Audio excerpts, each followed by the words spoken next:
The final presentation speaker is our Secretary of State for Natural Resources in Timor-Leste. He became Timor-Leste's Secretary of State for the first time in 2007 and recently assumed the position again. He's responsible for the enormous task of overseeing the development of Timor-Leste's petroleum and mineral resources industry. Alfredo Pires holds degrees in Applied Geology from Ballarat University in Australia and a degree in Business Administration and Japanese Studies from Macau University in China. As Secretary of State, his priority is to engage the Timorese people in the petroleum industry. He's developed a team of young, dedicated Timorese geologists and engineers who've come to be known as the Young Guns. He's spearheading the petroleum sector reform with the creation of the National Petroleum Authority, the National Oil Company, and an Institute of Petroleum and Geology. Like a few of us, he's been on the end of a cranky phone call from Martin Ferguson at times. He's a very, very important guest. He's here as a return visitor after the Gumatj clan and the former president of Timor-Leste signed a memorandum of understanding last year here at Garma, which sought to start off and embed the relationship. Alfredo's come back representing his country, and he's very, very welcome. Alfredo Pires.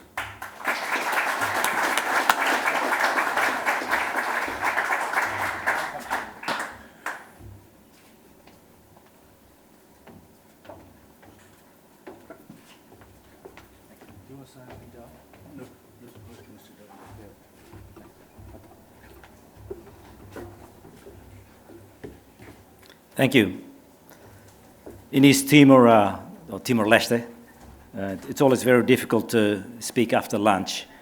We have a Latin background, and we usually do the siesta, so if I see some of you sleeping off, I'll understand why. But first of all, my deepest respect to the traditional owners, my deepest respect to the past and present elders. I also thank the welcoming dance that I saw yesterday. We do a lot of that in East Timor. It was a very powerful dance. I felt it. The energy was there. The coordination was there. The only thing is that I don't think I'd be able to do it at my age. I have come with an open heart with the people of East Timor. Don't have any expectations, but just to share with you the experience that we have been doing the last 10 years. We may share some issues in regards to resources. Australia being a very close neighbour, so you probably have followed a lot of our history. I have a PowerPoint presentation to help me follow the presentations.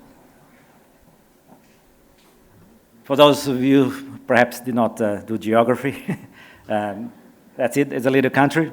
That star there is Northern Territory. So a bit to the right, that's where we are. Takes about an hour and 20 minutes flight. If the wind is behind you, it'll take you less.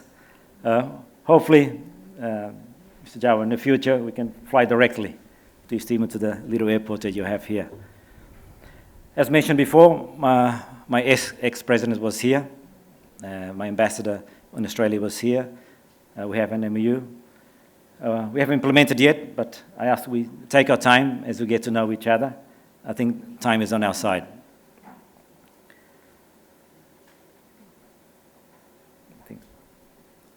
I've been given the topic, the Timor Gap, something very broad. Most of you will understand it. In relation to the theme of this presentation. I'm just going to focus on, give you a little background of East Timor. I'm going to talk to you about the current oil play and talk about the specific programs that we have put in place in the last 5 years or so of how we decided to go and manage our natural resources. Now, East Timor, it's another country, It's not too far from here. We share quite a lot of things, Mr. Jawa.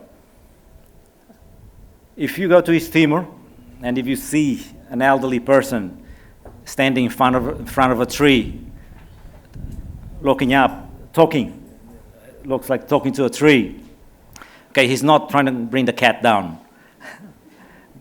He's probably asking for permission from the owners of the tree, spirits, that he's able to cut the branch off for his usage. If you go to Timor, and you should see my Prime Minister, Xanana Guzmán, standing by the beach, talking to the sea. Okay, he's not off his rockers. Yeah. He's actually talking to the crocodiles, our grandfather. He's probably asking for permission about something that has to be done. Okay, a lot of people perhaps don't believe in this, but we do. I have a science background, as you heard, but things happen in the island that you have to believe in other aspects of life. Let me just share with you a story about our Prime Minister standing on the side of the beach. We recently did a very big project, so bringing some big generators, about 200 tons each. We tried to look for a place in the north of the island to bring those generators. We set up a temporary port, and it was about 40 kilometers away. We tried to bring those generators, and it's very hilly. So the machineries couldn't handle. We lost one generator. So we had to go and do it right in front of the power plant. Now, the draft was very bad, but we insisted on doing that. There was no other solutions. And we also promised the whole population that it was last year, November 28th, Independence Day, we would get those generators up and going. So that was about 10 days before 28th of November. So we waited for the sea to come up. And most of us thought that it was going to be impossible. But then our Prime Minister stood on the shores, and about 12 o'clock midnight, something happened, and the seas rose, and the generators came up, and we were able to deliver on time. I had a chat with the Prime Minister. I said, what happened? He said, Alfredo, what happened is around 12 o'clock, our grandfather passed between the generators and him. So I don't know how many meters the crocodile was, but that happened. And things like that happen in Timor. And I think we share some of those cultural aspects. Again, it's a small country. I was looking at the map about the Arnhem Land. Okay, we have 15,000 square kilometers. You're just a bit bigger, 1,500, something like that. It's huge. It's a small country. Okay, I will not spend too much time on the history. We've gone through a lot. Let me tell you about the current oil play. This is a map that we usually see. The yellow is, of course, is the island. That TLEA, that's the exclusive area, that's offshore. So we have exclusive rights on that one. The joint area, which we share with Australia, is the GPDA. We've gone through a lot. There are 3 treaties that govern that, a lot of negotiations at different times. Maritime boundaries, very important for us. But some agreements that we've put in place, we've decided to put away for 50 years and go on the business of extracting the petroleum. What's actually going on at the moment is this field, Bayundan, and there's another field here called Kitan. So Bayundan it's a big field, it's over 100,000 barrels per day, and the Kitan, it's about 40,000 barrels per day. This is a bigger one. It's a greater sunrise. I'm sure you're familiar with the issue.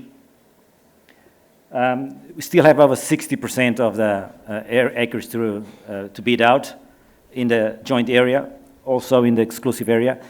And onshore, there's debates about how much potential it is, but we do have oil and gas presence. There's over 30 SIPs around the country, but 100% is not touched yet. We do have minerals as well, but we don't have a minerals law yet in place. We think we shouldn't move everything at once. We're taking our time in preparation of our younger people, our professionals, so we can participate. Timor Gap is actually this space that didn't exist before back in those days. Now, I don't want to create a diplomatic incident here. I am bound by treaty not to talk too much about the past, so I have to respect that. But basically, there was the empty space back then, Portugal, Australia, and then those 24 years that we experienced. But that was the Timor Gap that caused a lot of hardship for our people.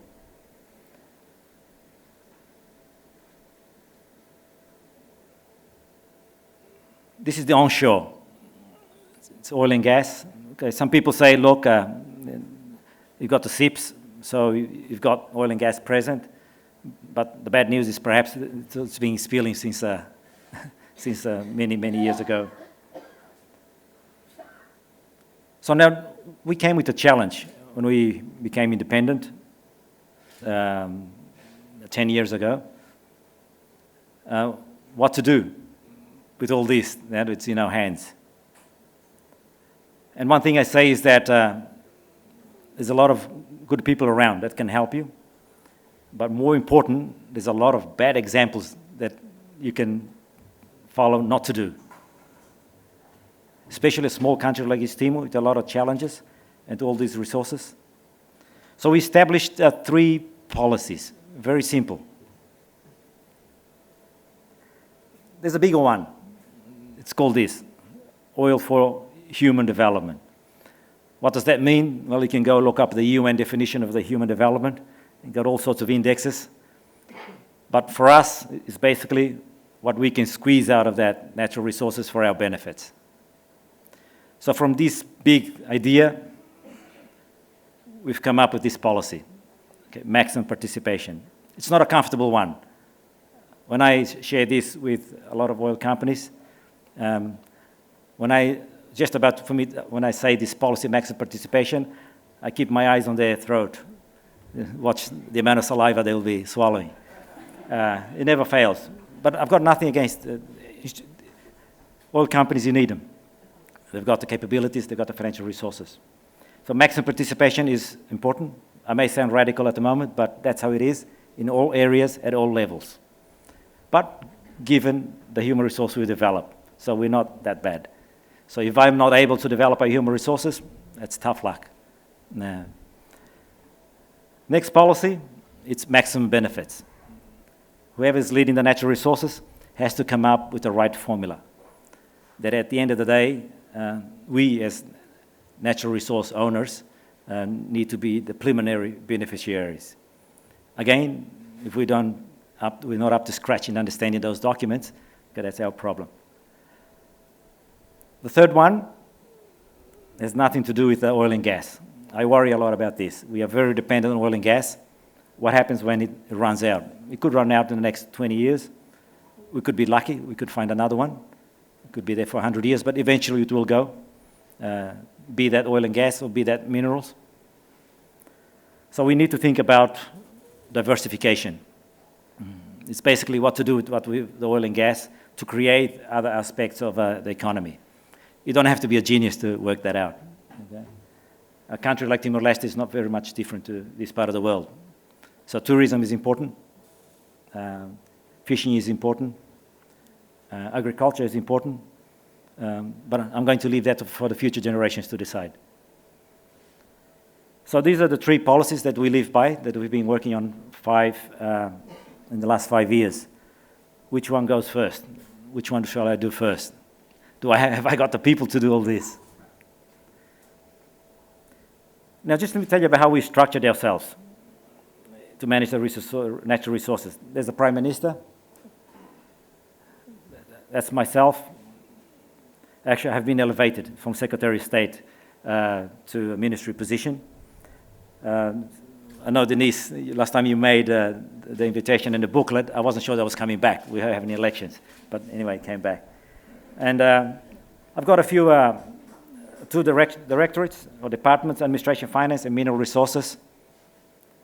But to manage petroleum, we do it differently.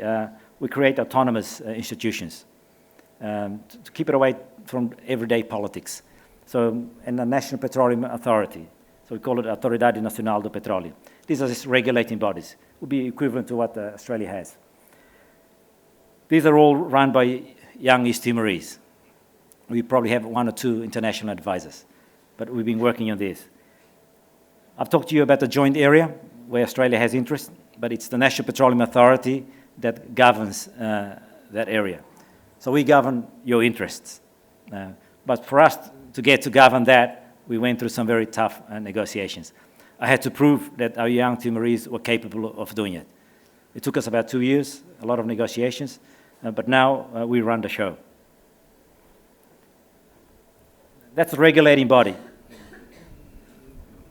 To attain what we wanted to attain, we can talk as much as we can to the international companies, but our experience, that's not enough.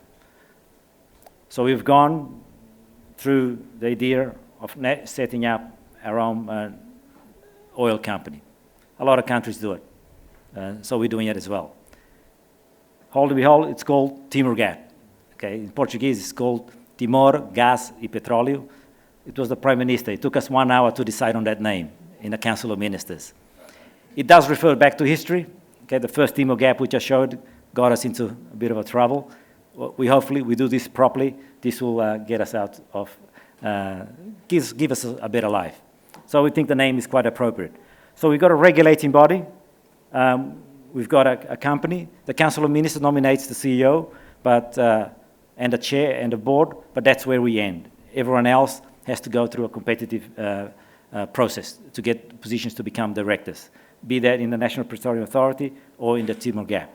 And we also cannot just select anyone. They've got to have the background and understanding. So one to regulate, one to do the business. Now we separate the other one, another one to study, the Institute of Petroleum and Geology. That was only created this year. They will work very close with the university, but basically to do a lot of geological studies that we need, or risk geology. So they're all functioning. So the big question is, have I got enough people to run all this, to these very complex organizations? Let me tell you about the 6 programs that we established about 5 years ago. But I just want to remind you that before I became Secretary of State 5 years ago, I was a natural resource advisor also to back then President Xanana Guzmão. So I have been with him for the last 10 years. And even back when I was in Australia, in Ballarat, something told me that I needed to study geology. And that all kind of helped understand this industry.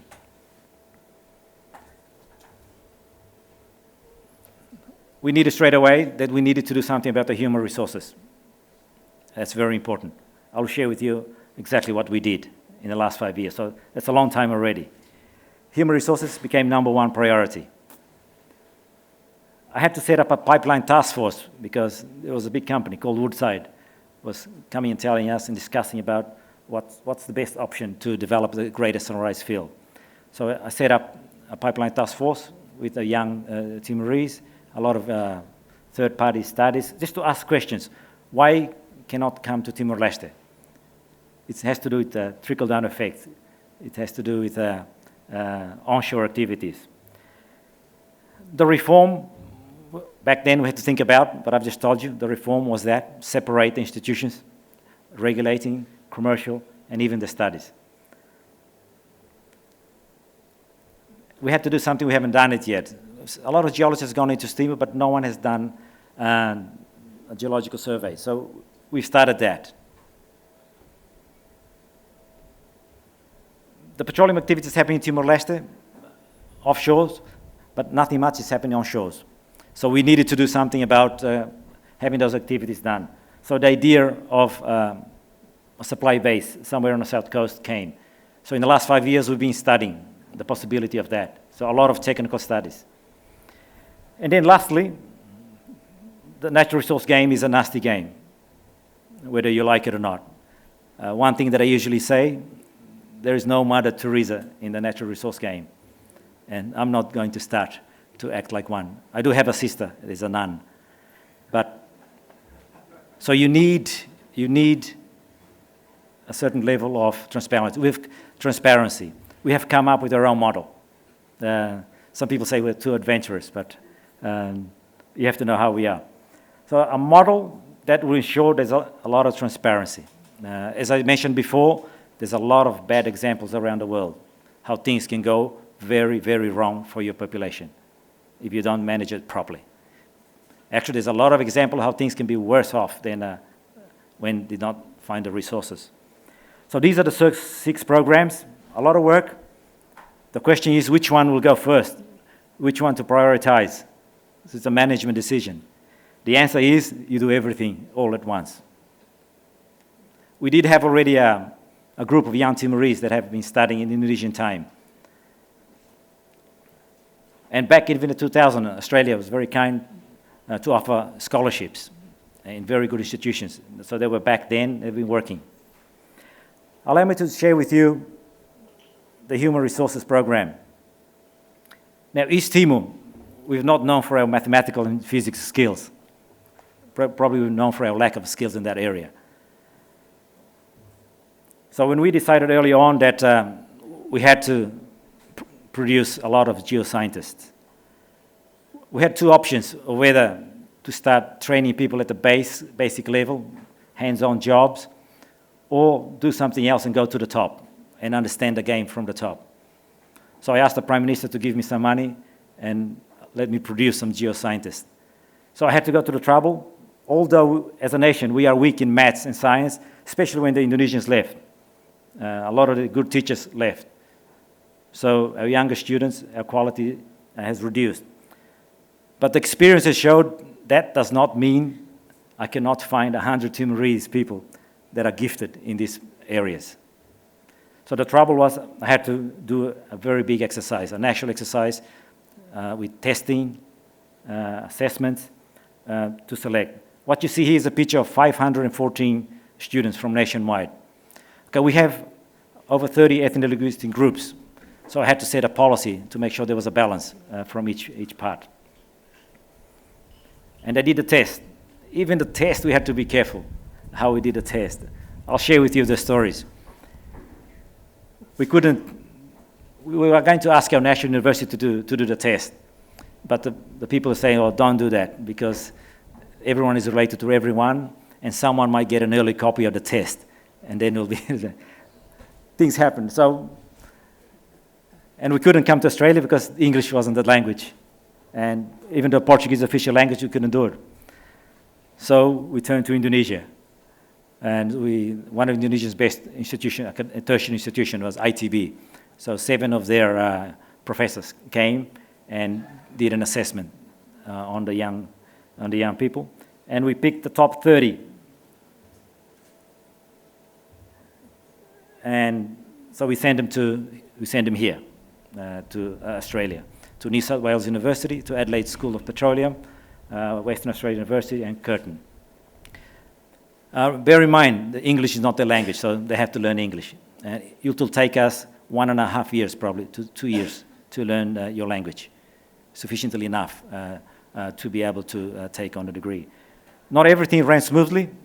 Out of the 30-something students, I've sent back 5 because of performance, and some because of behavioral. But this has been in 2009, so it's been some years ago. So there are very successful stories. Probably next year some will finish. In another couple of years, some will move on to their honors degrees. But this is so we send them 30 to Australia, and we send another 50-something to Indonesia. But we've been sending around. I initially asked $1 million from the Prime Minister to this activity.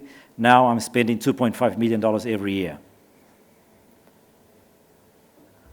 At the moment, I've got 200 students doing geoscience around the world.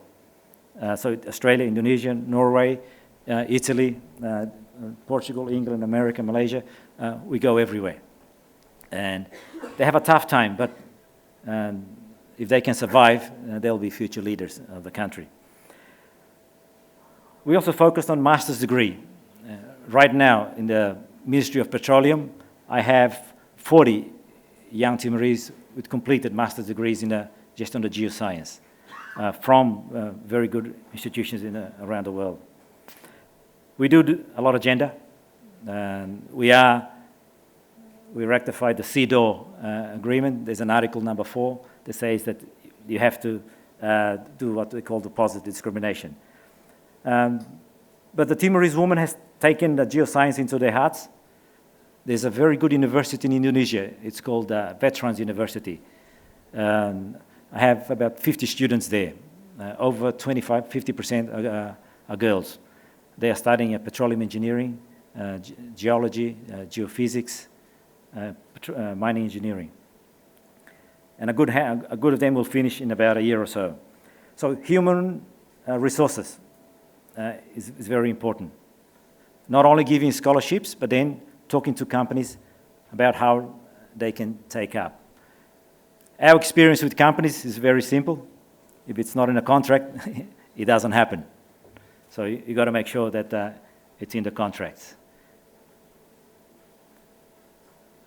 And we've been able to talk with a big American company, ConocoPhillips. They have this system called the Fulbright Scholarship. It's one of the best scholarships you can get in the world. They give us one a year. So we talked to ConocoPhillips, we talked to the American embassy, put the two together, and we said now increase that number to 20 for masters and PhDs. And we've got that in place. When I go back, I will be sending 10 young Timorese to America for their best universities to learn about the geoscience. That does not mean we have forgotten the certificate studies. That is also in the plans. Now, the next program is called a Pipeline Task Force. Now, what I can share with you, we have learned so much from establishing this.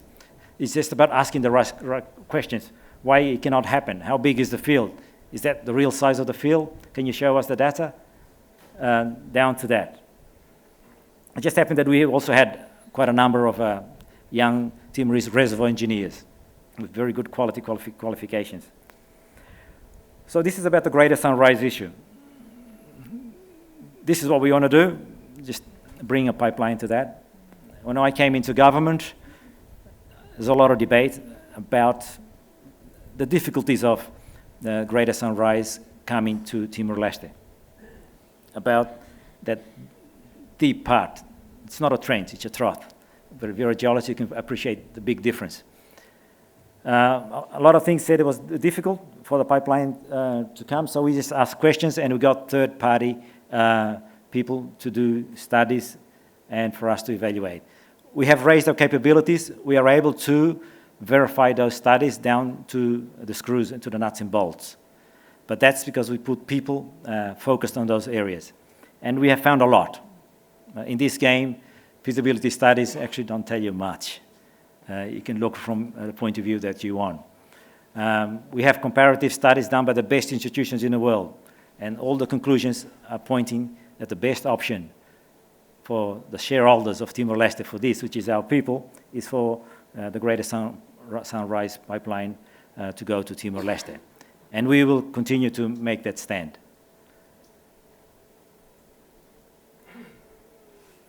This is where we want the pipeline to land. Again, different studies. The marine facilities over in the south coast of Timor-Leste. We have taken it up to FEED. So if you're an engineer, you understand what it is, front-end engineering and design. So we have now more accurate cost than anyone else has about that. The bottom of our sea, it was debated about how deep it was, how mountainous it was under the sea that would turn a pipeline almost impossible to cross it. So we had to map our seas. It took us 8 months to do it, and $6 million. But now we have a very detailed map, and we have a young Timorese who's an expert in GIS, and we can navigate. We actually have a better map under the sea than we have the topographic map at the moment. But that happens. So this is an LNG plant that we hope it will happen in Timor-Leste. So the studies are continue. They've gone up to this level.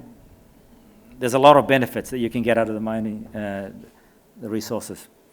We've been told that we can have 4 of those boats with those 3 balls on top. I don't see any problems how we cannot manage that. If we cannot manage now, but we will be able to manage it. It's all about the arrangements that we can set up, because these things will last for 30 to 40 years. So any project that's very long term, it's a good one for us how to engage and make the right agreements. But again, I have to go back to the policy that we had, maximum participation, given the human resource we develop. Now, supply base, as I mentioned before, there are activities going on. Not a small field. There's a small field called Kitan. It's producing 40,000 barrels a day. For the goods and services that are needed to operate that daily or on a yearly basis, it's $150 million of goods and services. So you can imagine for that bigger field, it's over 500 million of goods and services. So now we want that to happen on our shores. So we've come up with the idea of developing our south coast with some big projects. A supply base, that's our Perth, that's our Aberdeen. Again, all the studies have been done. The National Parliament has already approved $100 million for us to start that. There's a refinery here. There's a lot of good people you can work with. There's a lot of talent around. We're working with PTT. They've got a lot of refineries. All studies, all master plans are indicating it's possible to do a refinery in Timor-Leste for 30,000 barrels a day. And this is the great sunrise that I've mentioned before in Beasso, about the LNG plant location. The design for Beasso is not just for one train. We envisage that other things can happen in the area, so we have to get ourselves ready. There's a lot of fields between Timor-Leste and Australia in the Timor Sea. Probably the companies here would know better than I do, but there are over 20 fields that have been discovered. A handful of them have been developed, but still a good number that have not been developed. It's a question of time and infrastructure that's available. But we understand that there's between $50 to $70 billion up for grabs in that area. So we are positioning ourselves with the right services that we can do. We don't understand supply base now, but that does not mean in 5 to 10 years we'll become experts. So we've turned to the Singaporeans. They're very good in logistics. We found a company that has a supply base, a couple of supply bases in the region, so they've got a chain. So we dealt with them. Our contract is this. When we start building the supply base, I will send 30 to 40 young Timorese to the supply base that's up and running. Okay, young accountants, young finance people, logistics experts, and they'll stay there for 2 years, whether that'll be in Indonesia or somewhere else. So it'll take us about 2 to 3 years to get the supply base going, but by that time, we'll be able to participate. Our argument was that it makes sense, it makes economical sense, because if you have a Timorese accountant working, you'll pay him $5,000 a year. It'll be some time before you pay him $10,000 a year. Now, if you bring an experienced accountant from another part of the world, okay, you'll be paying much more than that. So it makes economical sense. But we will not force the companies to train the people. We have money now, so we spend the money on training on the scholarships. But we need the experiences that we needed, and those are the companies have to cooperate. So that's the South Coast project. It's a bit ambitious, but it's going to be done in phases, but it's part of the 20-year plan that we have in place now. From Suai, this little area here, right now there's helicopters. They're in the petroleum industry. It's a big business, flying those helicopters. They fly from Dili, which is on the north part, so they have to fly, bring the helicopter very high up, and then cross. And that takes a lot of fuel, which we, as natural resource owners, have to pay for it at the end of the day. So we are telling everyone to move to the south coast, to Suai. We've talked to different companies. I'm not mentioning the name of the companies, but some of them find it difficult that there could be such thing as a Timorese helicopter pilot in the near future. So what we did is, even us, to win a contract from the oil companies, we have to tender. So our national oil company, now we have a helicopter company. We joined up with a Malaysian helicopter company. Different companies, I'm not here to bat for the Malaysians, but different thinking. they'll be ready to give people a go. Not too far away from here, well, this is a big country, but in Queensland, there's a very nice helicopter school. It's called Baker's Helicopters. I have 6 pilots there. 4 of them will go back before the end of the year and become pilots. And in about a year of intensive training, they will fly those 19-seater helicopters. So different thinking. Now we do some things that some people may see it crazy, but you got to take those risks. Out of those 6 pilots, 2 are girls from East Timor, from an enclave. It's an isolated enclave. We've put out an announcement from this place called Oikusi. We discriminated against, positive discrimination, only for the girls. High schools had a bit of maths and physics, who wanted to become future pilots. So 6 put their hands up. We got the professional pilots to come, did the English test, didn't do too well, but did the maths and physics, looked okay, but then did the interview. The confidence was there. One of the girls doing the interview said, I'm going to be the first. If I can, I'll be the first pilot, Timorese helicopter pilot, but if not, I'll be the first Timorese woman. Now, my human resource department chief came up to tell me that the girls that were selected that will be going to Australia, they came from very remote regions. And then that perhaps she did not know how to drive a car. So that's fair enough. So I called her in and let's had a chat. Very positive thinking. And I said, look, I heard that you can't drive a car. And she said, no, that's true. Up where we are, there's no roads there. So, and I said, look, I'm going to ask you questions. Can you ride a motorbike? And she goes, nope, I can't ride a motorbike. I said, look, I'm going to ask you another question. I hope you say yes to that one. I said, have you ridden a bike? She goes, nope, I haven't. So are you telling me that you're going to go straight into the helicopter? Okay, she's now in Queensland, in Backers. She's done a bit of flying. She's going to the thing. So she will be a history in the making of someone. Yes, you can. You don't have to drive a car or a motorbike, or even ride a bike, or even ride a horse to be able to go to drive a helicopter. It does need a bit of guts. I went to visit them, and she was with a pilot assistant. I was flying behind them. She was in front. And what happened is I had to turn back because she was going like this, and I couldn't handle the movement. So I was about to throw up, so I said, let's go back. So a few minutes later, she came back, and she was walking on a tarmac, just normally said, look, you're a natural pilot. We are preparing another 10 pilots as we're going through it. Why Australia? No one can beat your standards. This is the best country to do a lot of things. Why Australia for pilots? Those oil and gas pilots will one day be flying you guys if you decide to become tourists. And I know that for every Australian, if you know that that pilot flying you as a tourist is an Australian trained pilot, you'll have the comfort, you have the peace of mind. Because otherwise, you'll be praying during that flight. And what I heard, you don't do much of that here.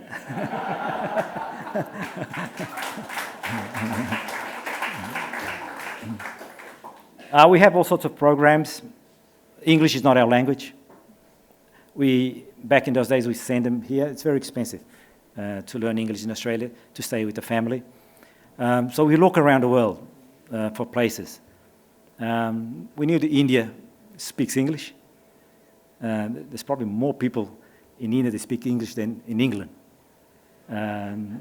We actually had a debate once in one of our websites when we had said, look, we're going to write this website Portuguese, so we put the Portuguese flag. Timorese, we put the Timorese flag. Now, English, whose flag we're going to put? The Australian flag, the English flag. They said, look, Indians, there's more Indians speak English than anyone else. So but anyway, so we got the English flag there. We found a place in India run by Jesuits. East Timor, we are Catholics, Roman Catholics, and it's an enclave in India, between the Hindus and the Muslims, Catholics. There's 300,000 of them, very reputable institution, St. Joseph Engineering. So I send the Timorese engineers who finish in Indonesia, I send them there for 10 months. They do nothing else. They learn English in the priest environment. So the first batches come back, I can assure you, they're not priest geologists or priest petroleum engineers or nuns, but it's a good deal.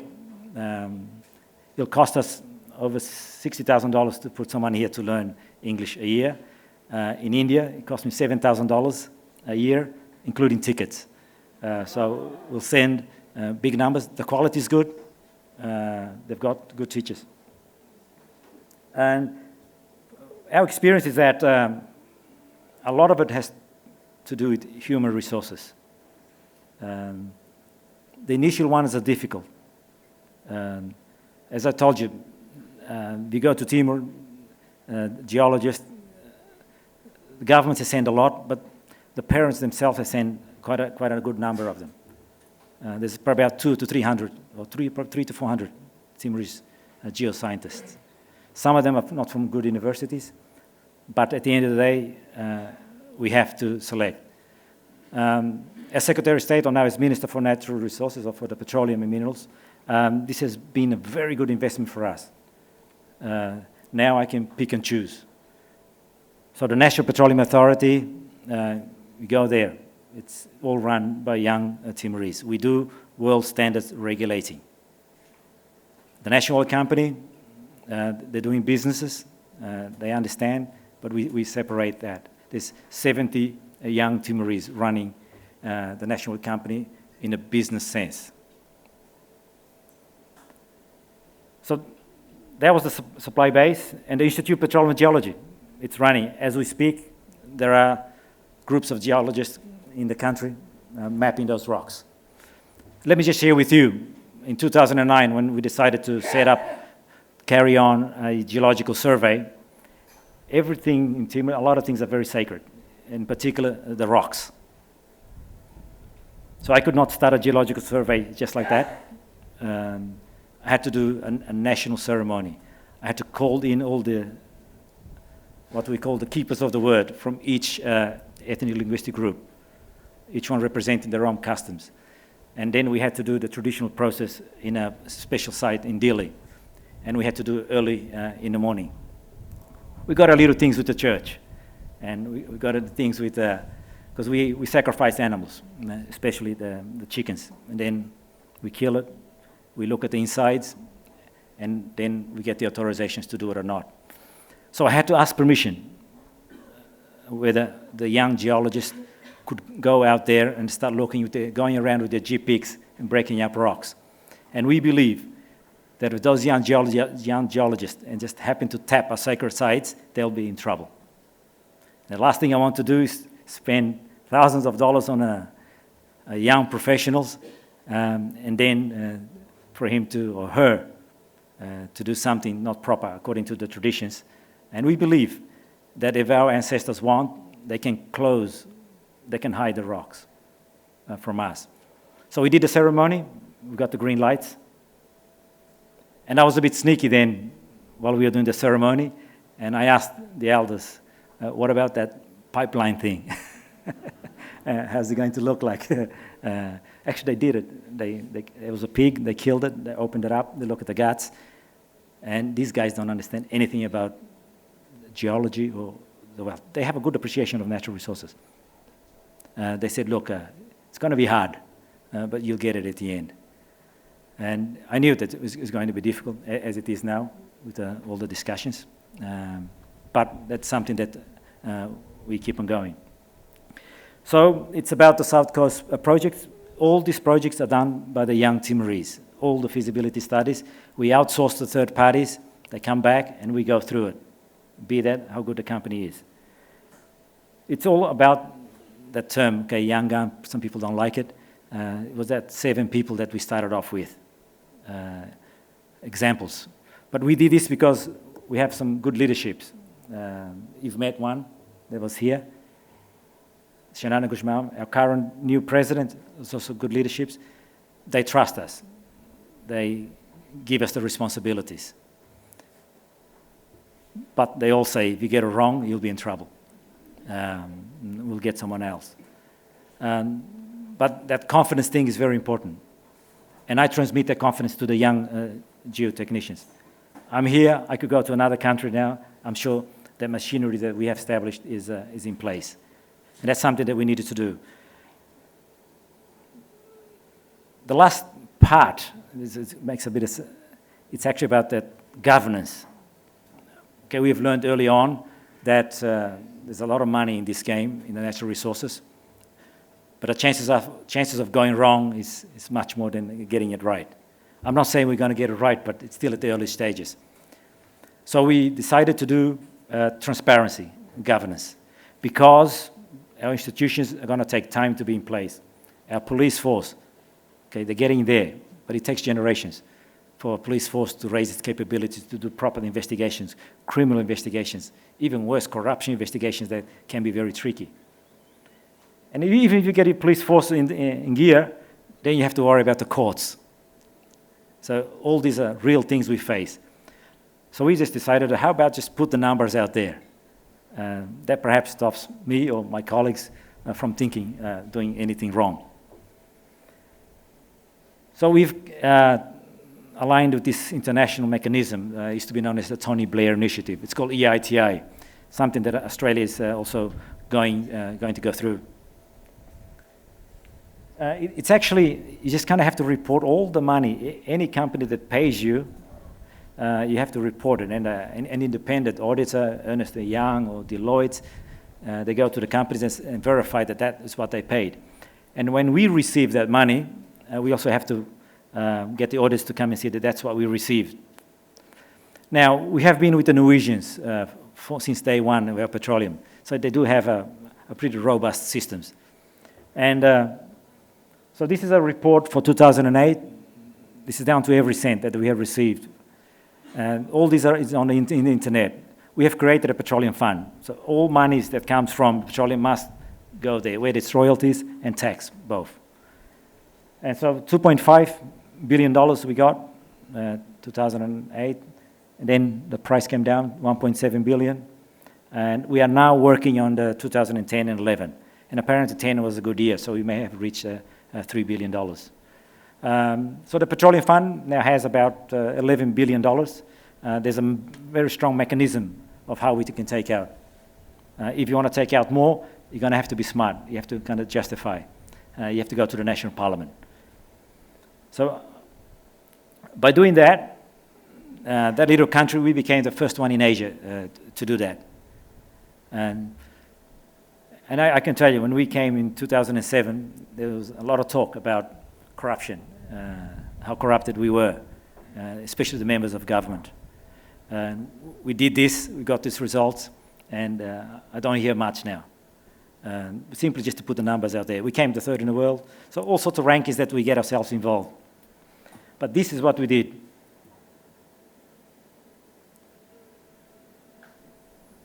This is something of our own. It's called the Timor-Leste Transparency Model. It's kind of broken up into, actually now 6 elements. I've talked to you about the EITI. That's a mechanism of itself. I've talked to you about a petroleum fund. That's now over $10 to $11 billion. Every Wednesday we have Council of Ministers. So there's 60 ministers now. And everything we decide, we have meetings on Wednesday. On Thursday, it's published, all the decisions that we make. Should we decide to award a particular company a direct award, that will come out English, Portuguese in Tetum. So we have media people attending our Council of Ministers, and that's available on the internet. Our national debate, the budget, happens in any country. Not that nothing much happens in Timor-Leste, but every year it's a big activity to have that national budget, a debate. By constitution, we have 13 consecutive days of debate. It's all up to the oppositions. Whatever questions they ask, we have to answer. Now, those 13 days is live on TV. And sometimes we go up to 9 in the night. We have gone up to 3 in the morning. It's just a challenge we do. That's what I said. Probably nothing much happening in Timor-Leste, so people watch it. So the people, we do that because there's still a big number that are still illiteracy.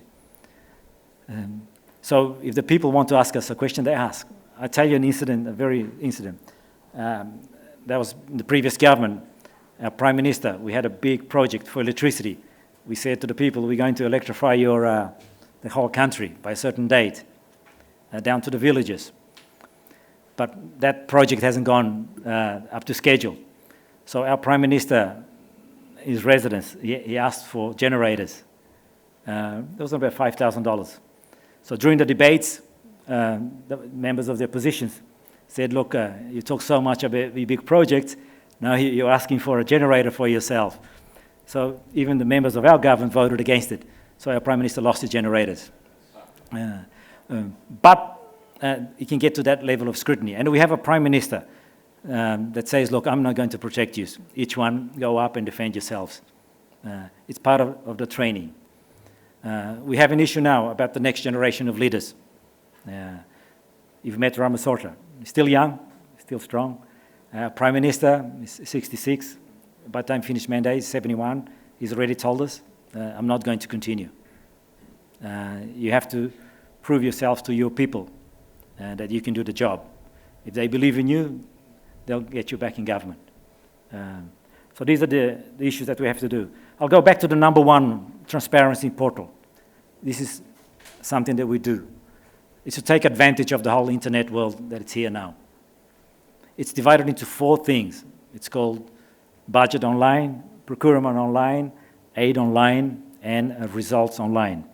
Now, budget online, after that 13 debates and everything approves, that budget goes online live. So if my director that I've showed you before, whatever they spend in 2 days, anyone around the world will know how they have spent that money. Okay, it's live. Some people say we're taking a bit of risks, but we come with the principle that the resources is owned not by the government, it's owned by the people. So they need to know how that money, if the resources is converted into money, how is that money going? That's the basic right. And we've got the technology to do so. I'm not saying that all the Timorese have access to internet. They haven't got now. And our internet is pretty slow. But the system is there. That power grid that we have now going around the whole country, 2,400 towers, is also carrying fiber optics. So in about 2 years' time, we'll have state-of-the-art internet. So we can do a lot of e-stuff. So that's the transparency portal for the budget online. And then we've got procurement online. Any company that's dealing with Timor-Leste, if there's a contract, okay, that contract has to be disclosed, has to go on the internet. We'll consider some aspects of confidentiality, but if that contract is not on the internet, then it doesn't get paid. Also goes up on the online, procurement online, is the payment schedules. So we have been known not to pay our bills as government because of the systems, but this puts pressure on us to pay the private sector properly on time as well. And all companies, you can go to that website, you can type in name of a particular company, and it will come up. How many contracts has that company, and which ministry that company has the contracts with. So if there's any companies doing their rounds and getting a lot of contracts from different ministries, then a lot of questions will be asked. And Timor-Leste is a small place. We know each other. We know who owns what companies. So that kind of puts a check on us ministers to think twice before we decide to take some initiatives. Aid transparency, that's basically all the aids that we've been getting, whether it's from USAID, whether it's from any country. We now have a template that everyone has to follow and report it. So we know exactly how much money is going into the country. From this whole idea of aid transparency, aid effectiveness. Timor-Leste is now leading a small group of nations, 17 nations. We're calling it the small G7+. It's small G for glass. These are fragile states, like Timor-Leste. Like Timor-Leste, that we are fragile. That means something goes wrong, a lot of things can go wrong. So countries like Solomon Islands, they're in. A lot of nations, South Sudan, they're in. Afghanistan, they're in. And we meet and we share our experience. Why are we always in trouble? Why is it that we've got so much resources and we're still poor? And some of the issues are very strong issues. Why do we kill each other? Why do you do it, Solomon Islands? Why do you do it, Timor-Leste? In very closed doors, very emotional stuff. 17 nations, Timor-Leste is leading these nations. The UN now is taking note of this small group because no longer aid can just happen. You need to talk to the people where the aid is going to come. And it just happened that all these countries, especially the 17 countries, are very rich in the resources. So we are now moving into sharing how we manage those resources. So the president of the National Petroleum Authority, Autoridade Nacional de Petróleo, the CEO of the national company, they've got another extra job of going around and sharing experience. Our EITI experience has taken myself to the Solomon Islands. They've decided to do EITI. It's a good thing. A couple of months ago, I was in PNG just to share our experience. We're not there to teach anybody. We don't like to be taught as well on that respect. And then we have the results online. That's basically any project that's finished. The results, we need to get third parties, auditors, to make sure that that supply base that I wanted to do was done properly, that the geotechnical studies have been done properly. So those are the things that we have, how we are managing our resources. That's just a little logo that we're kind of going around the world. Now, that's my presentation for you, the experience that we have in Timor-Leste. If you have any questions, I'm more than happy to take them. Thank you very much for your time.